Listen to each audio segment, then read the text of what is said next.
Hello दोस्तों, प्रतिमा GS academy पर आप सभी का स्वागत है।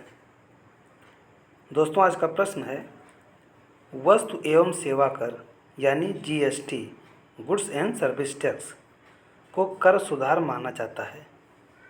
क्या आप इसे कर सुधार मानते हैं? तर्क सहित उत्तर दें।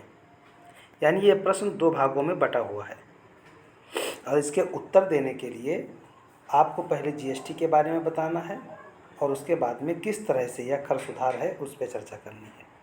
आप लोग लाइक करें, शेयर करें और जिन दोस्तों ने अभी तक हमारे चैनल को सब्सक्राइब नहीं किया वो सब्सक्राइब कर लें। वर्ष 1991 से कर सुधारों की प्रक्रिया में तेज़ी से बदलाव आया। पहले हमारे यहाँ क्या था, जब हम 1991 में एलपीजी लाए, यानी कि उदारीकरण, निजीकरण और वैश्वीकरण की जो आधारभूत संरचना को आधार देने की बात की गई, उसके पहले और उसके बाद के सुधारों की प्रक्रिया अलग अलग रही है। पहले हमारे यहाँ समाजवादी अर्थव्यवस्था के रूप में, यानी पूरे सामाजिक रूप से भारतीयों के लिए, जनता के लिए, नागरिक के लिए सार्वजनिक रूप से अर्थव्यवस्था पर नियंत्रण था। लेकिन 1991 के बाद धीरे धीरे बदलाव किए गए।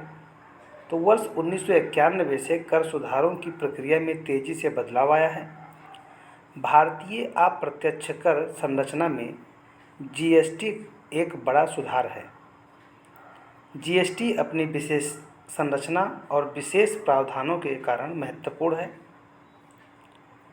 वैट न तो दोहरे करारोपण पर अंकुश लगा पाया और न ही इससे उत्पन्न कास्केडिंग इफेक्ट को रोक पाया। और जब वैट अपने कार्यों को करने में सक्षम नहीं हो पाया और दोहरे करारोपण का जो दबाव था उससे निजात नहीं दे पाया, तब जीएसटी की आवश्यकता महसूस की गई। अब जीएसटी को निम्नलिखित आधारों पर कर सुधार माना जा सकता है, जैसे इसने करारोपण को श्रृंखलाबद्ध कर दिया और वस्तुओं के प्रवाह को प्रत्येक स्तर पर केवल मूल्य वृद्धि पर ही कर लगाया जाता है, दोहरे करारोपण पर अंकुश लगाता है। यानी एक बार जिस मद पे कर लग गया उस पर दोबारा कर नहीं लगेगा, और यदि उसी वस्तु पे कर बढ़ता है तो जैसे जितना पे मात्र उसका कीमत बढ़ेगा उस पे कर बढ़ेगा, लेकिन पूरे पे नहीं बढ़ेगा, यानी दोहरा करारोपण पर अंकुश लगेगा। प्रत्येक अगले प्रवाह स्तर पर बैठे व्यापारी को तभी मूल्य वृद्धि पर कर चुकाने का अधिकार होता है जब पहले के स्तर पर कर चुका दिया गया हो। इससे पूर्व के स्तर के व्यापारी पर कर अदा करने का दबाव बढ़ता है। कर वंचन में कमी आएगी।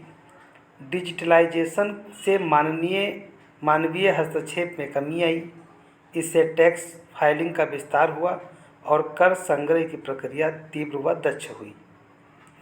वस्तुओं और सेवाओं की उपयोगिता के अनुरूप कर की दर का निर्धारण, इससे आर्थिक न्याय को बल मिला। सहकारी संघवाद को बढ़ावा मिला। करों का विभाजन केंद्र व राज्यों के बीच हुआ। जीएसटी काउंसिल में राज्यों की भूमिका बढ़ी। यानी वस्तु और सेवा कर सुधार प्रक्रिया में एक सुधारात्मक कदम है, जिसके तहत अप्रत्यक्ष कर संरचना को अधिक तीव्र, अधिक पारदर्शी, अधिक दक्ष, त्रुटिहीन तथा आर्थिक न्याय के अनुरूप बनाया गया। धन्यवाद। जय हिंद, जय भारत।